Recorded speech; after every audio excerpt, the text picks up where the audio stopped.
Très chers auditeurs, il paraît que la médiumnité n'est pas offerte à tout le monde. Et si cela n'était qu'un leurre? Et si cela n'était qu'une manière de tromper l'ennemi? Et si chacun d'entre nous avait cette puissance cachée au plus profond de lui? Je vais te raconter comment te connecter simplement à ta médiumnité et comment faire rayonner cette puissance en toi pour qu'elle puisse être un soutien constant chaque jour de ta vie. Bonjour à toi, j'espère que tu vas bien. Je suis très heureuse de te retrouver pour une nouvelle chronique où je vais te parler très franchement, où je ne vais ni te mentir, ni te cacher quoi que ce soit. Parce que la vérité, la clarté et l'honnêteté est la base de toute relation saine entre toi et moi, cher auditeur, mais surtout entre toi et l'univers. Ce que j'ai envie de te transmettre aujourd'hui, c'est ce que cachent depuis des années, voire des siècles, de nombreuses personnes au sujet de la médiumnité. Ou, si on veut aller creuser un peu plus loin sur le sujet, le pouvoir des femmes. Depuis des siècles, on te fait croire peut-être que la médiumnité est un don, qu'elle est une puissance spécifique donnée par la voix de Dieu, la voix de nos ancêtres ou encore je ne sais quel rituel spécifique. Depuis très longtemps, on te fait croire que la médiumnité est inaccessible pour la plupart d'entre nous. Mais aujourd'hui, je suis là pour te dire la vérité. Être clair avec toi et sans filtre. Cette puissance, comme tout être humain, tu l'as en toi. Elle est là. Elle sommeille ou peut-être est-elle déjà réveillée. Peut-être est-elle cachée, inhibée ou voire même exagérée chez toi. Cette puissance fait partie de toi. Et c'est tout l'objet de l'Académie de l'âme et de cette chronique particulièrement. C'est de t'aider à comprendre qu'il suffit de t'y allier, de maîtriser cette médiumnité et de la comprendre pour qu'elle puisse transformer ta vie à jamais. Tu sais, j'ai moi-même cru pendant des années à ces illusions. J'étais comme toi, peut-être en ce moment, à me dire que cela était accessible seulement à certaines personnes, que je n'étais pas une personne assez spéciale pour pouvoir me prétendre médium, que je n'avais pas de don particulier et encore moins dans ma famille. Alors, ce qui a été le plus simple pour moi, et aussi pour les gens de mon entourage, c'était de trouver une solution rationnelle, parce qu'il fallait bien trouver quelque chose, une cause à ce qui se passait à l'intérieur de moi, ce que je pouvais ressentir, ce que je pouvais voir, ce que je pouvais entendre. Et ce qui est venu rapidement, c'est le mot hypersensibilité. Tu sais, ce mot-là, on l'adore. C'est tellement simple de pouvoir camoufler des centaines de symptômes juste derrière ce mot hypersensibilité. Tu as des désordres émotionnels? Normal. Tu es sans doute hypersensible. Tu as peur de sortir dans les grandes foules et dans les grands magasins? Tu es hypersensible. Tu fais des rêves prémonitoires et tu ressens les énergies des autres? Tu es hypersensible. Qu'est-ce que c'est facile d'utiliser ce mot à toutes les sauces?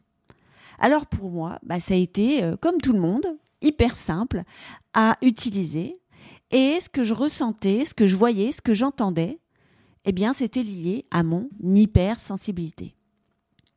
Peut-être quand tu m'écoutes en ce moment, tu te reconnais aussi dans ce mot et que c'est quelque chose que tu utilises aussi souvent pour parler de tes symptômes, tes visions, tes ressentis.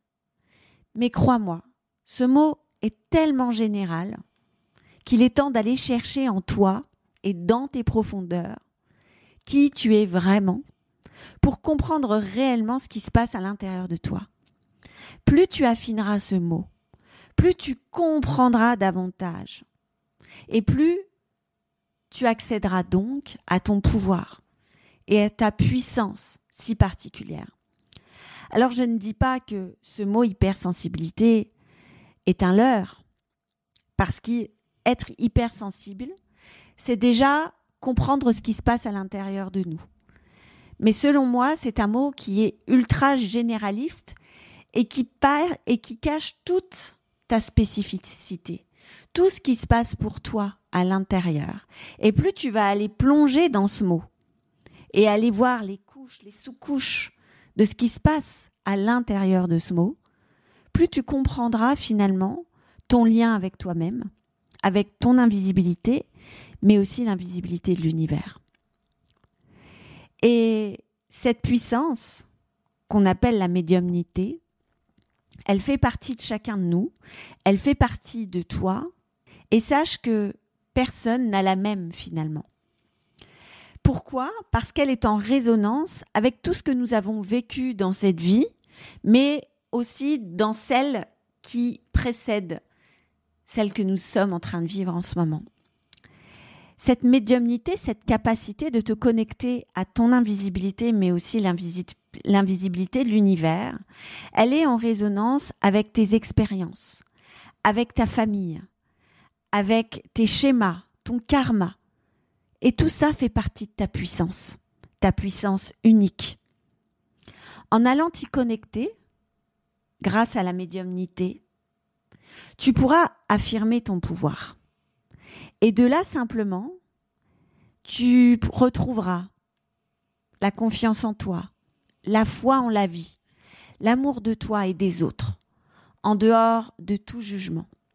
Tout sera tellement plus simple et limpide quand tu te connecteras finalement à ta vérité profonde, ce pourquoi tu es en vie et comment tu contribues finalement à ta propre vie, à ceux qui t'entourent, mais aussi à tous les humains de cette planète. Plus rien ne te fera peur quand tu seras câblé directement à la source. Et tu sais, c'est par expérience.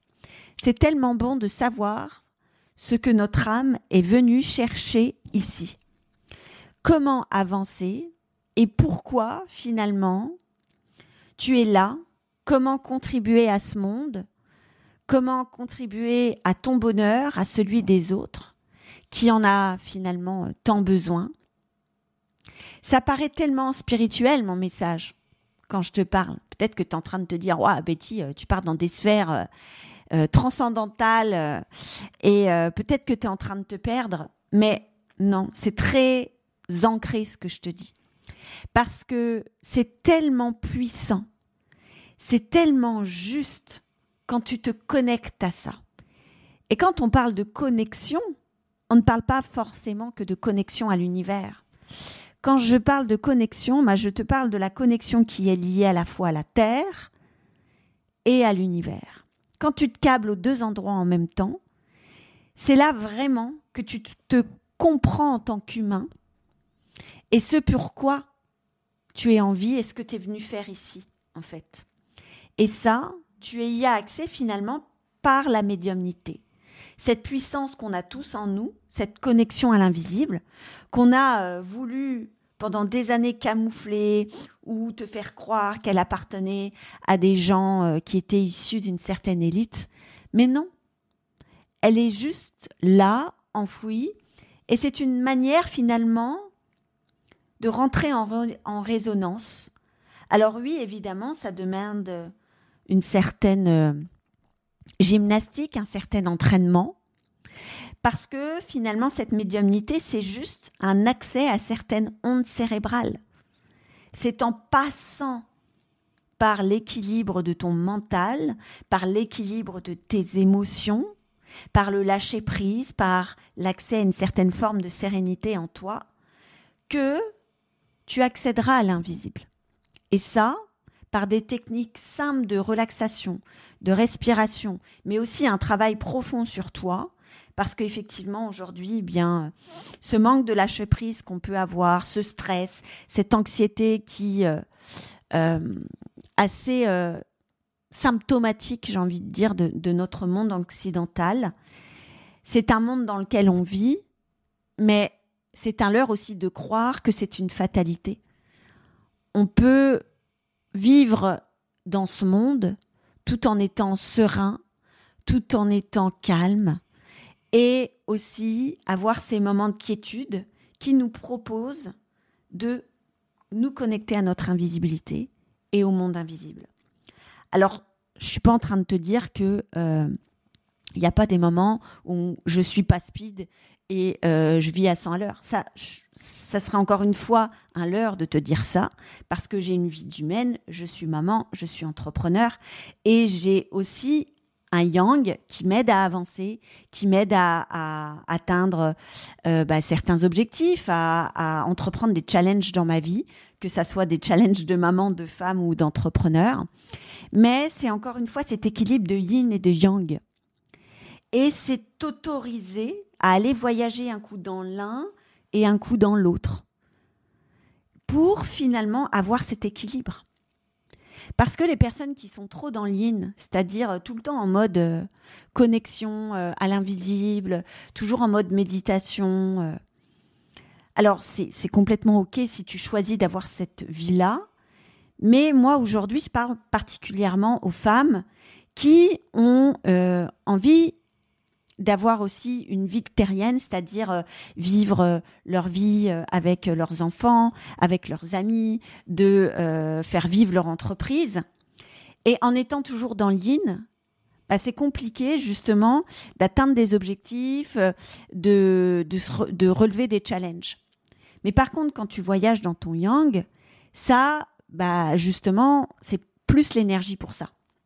Maintenant, ce qui est intéressant, pour pas se faire justement absorber par ce stress, par cet élan de je suis speed et je vis un 100 à l'heure, et retrouver justement cette forme de sérénité, c'est de prendre conscience que ta médiumnité et cet accès à cette médiumnité va justement te faire plonger dans ton yin et te permettre et t'autoriser en tout cas à avoir des moments de sérénité pour toi, pour accéder à du bien-être, à du lâcher-prise.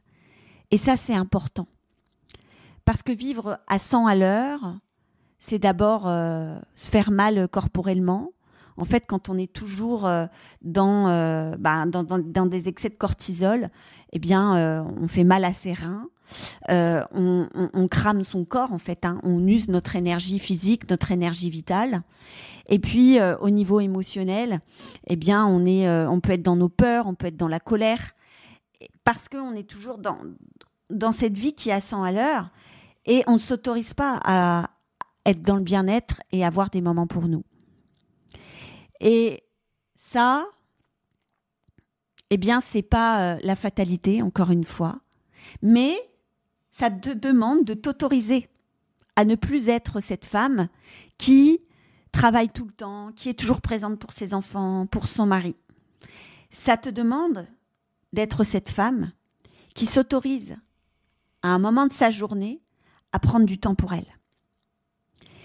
Et ça, ça va te demander d'aller libérer certaines formes de croyances qui appartiennent peut-être à toutes les femmes de ta famille, à libérer des schémas que tu as construits par modélisation, et aussi peut-être à libérer des choses liées à des vies antérieures ou karmiques.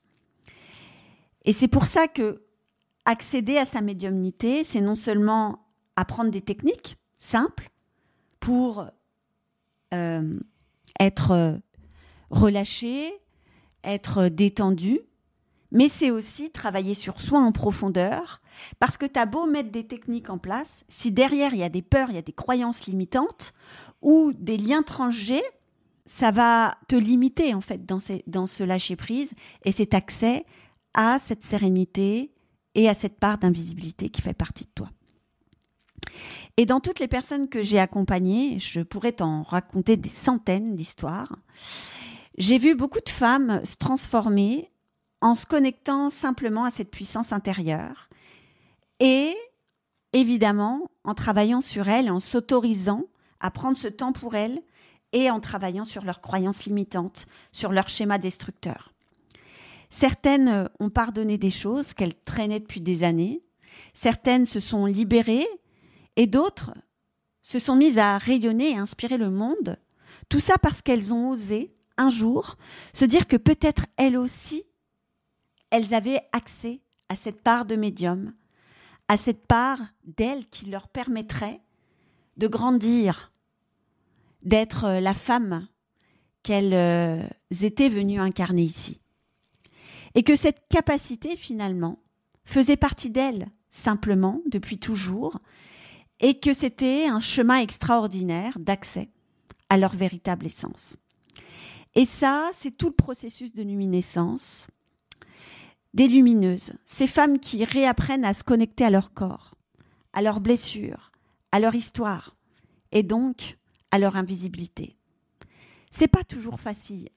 Il y a souvent beaucoup de larmes, de libération, mais chaque parcours, en tout cas dans tout ce que j'ai pu voir jusqu'à aujourd'hui, finit dans la joie et dans l'amour. Chacune a son propre parcours. Il est finalement défini en fonction de notre propre histoire, notre propre identité. Et il n'y en a pas un de similaire. Et c'est ça qui est important pour moi aussi. C'est que tu aies ta propre histoire au travers de ce processus. En ce moment, j'accompagne une cohorte depuis le mois de novembre, donc elle est toute jeune. Et nous sommes donc au tout début, là où elle commence la connexion à elle en profondeur. Une des lumineuses qui est dans le cercle actuellement et qui vient de rentrer dans cette cohorte a vécu malheureusement une grande perte. Elle a perdu son mari l'an passé et depuis le décès de son conjoint, la vie pour elle n'a plus aucun sens. Elle se sent perdue. Je ne vais même pas parler au passé. Elle se sentait perdue dans sa vie personnelle et professionnelle. Lorsqu'on est habitué à vivre avec une personne, avec son pilier, il est parfois difficile de se reconstruire sans lui. Et on a toutes ces questions qu'on se pose. Qui suis-je maintenant ? Quelle est ma nouvelle identité maintenant qu'il n'est plus là ? Et son identité, finalement, à cette femme, elle s'est construite à deux. Et aujourd'hui, elle se retrouve seule dans sa reconstruction. Dans les premiers instants de luminescence, je propose toujours aux lumineuses de se connecter à elles, à leur parcours de vie, à leurs émotions, à leur corps, à leur mental, et tout ce qui aujourd'hui les compose autant dans l'ombre que dans la lumière. Il ne s'agit pas tout de suite, dans le processus luminescence, de se connecter à l'invisible, aux défunts, aux esprits, aux guides. Il y a tout un parcours initiatique avant ça, qui d'abord passe par la découverte de sa propre invisibilité. Pourquoi ? Parce que j'aspire à ce que vous vous connectez de manière saine et sécure. Et c'est en travaillant sur toi que tu arriveras à ce type de connexion. Et dans ce type de connexion, eh bien, on va découvrir tout ce qu'on s'affaire à cacher depuis des années, tout ce qu'on camoufle par honte ou encore par culpabilité. Ça fait beaucoup partie de l'histoire des femmes. Chaque part de toi, qu'elle soit lumineuse ou sombre, a sa raison d'être. Et il est important d'aller toutes les visiter, car elles ont pour chacune d'entre elles quelque chose à t'apprendre. Et en l'occurrence, pour cette lumineuse, le deuil et l'absence de son mari étaient un obstacle incommensurable lorsque je l'ai rencontrée. Mais, il y a quelques jours, au bout d'un mois de sa formation, les choses ont changé. En se connectant à elle en profondeur, en accueillant ses forces mais aussi ses blessures, elle s'est ouverte à quelque chose de beaucoup plus grand. Et dans ce plus grand, elle a rencontré à nouveau son mari. Il est venu la voir en pleine nuit dans un rêve. C'est là où souvent les défunts peuvent venir vous rencontrer. Si vous n'êtes pas une médium qui a cette capacité de connecter aux défunts, ils peuvent d'abord vous venir voir en rêve. Et son mari lui a témoigné son amour, il lui a témoigné son soutien. Et surtout, il lui a dit qu'il était parfaitement bien là-haut. Elle s'est réveillée le matin complètement transformée, avec un élan d'amour et de joie envers la vie, envers l'univers et évidemment envers l'homme qui l'a accompagnée pendant des années. Elle me dit « J'ai ressenti l'amour qu'il pouvait me donner sur Terre dans ce rêve. » Et aujourd'hui, grâce au travail qu'elle a fait sur elle, sur sa tristesse qui a maintenant disparu, elle est heureuse et apaisée, car en se plongeant à l'intérieur d'elle-même, elle s'est ouverte à quelque chose de plus grand et elle a pu se connecter à son mari, ou en tout cas, son mari a pu avoir l'autorisation, depuis l'au-delà, d'aller se connecter à elle pendant son sommeil. Et aujourd'hui, si toi aussi tu cherches à déployer ta médiumnité ou à la développer, ce n'est pas, selon moi, encore une fois, ça fait partie de ce que je crois profondément, tu n'es pas obligé de me croire, Mais ce n'est pas en faisant 36 000 formations pour ouvrir ton troisième œil, ta clairaudience, ou en apprenant à tirer les cartes, pratiquer le pendule, ou je ne sais quelle autre encore formation, que tu te déploieras en puissance. Pourquoi ? Parce que ta puissance, elle se trouve à l'intérieur de toi. C'est là où tu trouveras ton pouvoir unique et ta connexion à ton invisibilité et la connexion à quelque chose de plus grand. Mais ça demande de la vulnérabilité. Ça demande une forme d'humilité que nous, les femmes, nous avons particulièrement. Ça demande aussi de baisser les armes et de retourner à ta source, à ton yin. Tu n'as pas besoin d'être toujours yang, d'être l'égal aux hommes pour être puissante et réussir ta vie. Tout se trouve à l'intérieur de toi, dans ton essence même de femme, dans ta puissance féminine, dans tes ombres, comme dans ta lumière. Mais maintenant, il faut être prête à se regarder en face, à plonger à l'intérieur de toi. C'est là que se trouve ta médiumnité. C'est là que se trouve toute ta puissance.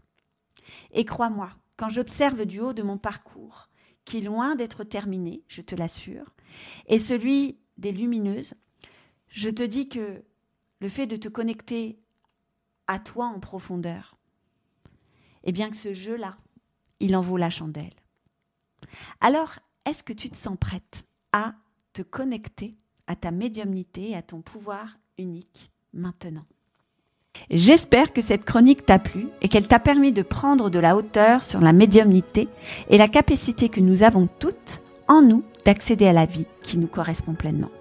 Si tu souhaites en savoir plus ou me poser des questions, n'hésite pas à me contacter personnellement sur mes réseaux sociaux ou sur mon site internet qui est juste en dessous de cet épisode. Je me ferai un grand plaisir de te répondre. À très vite.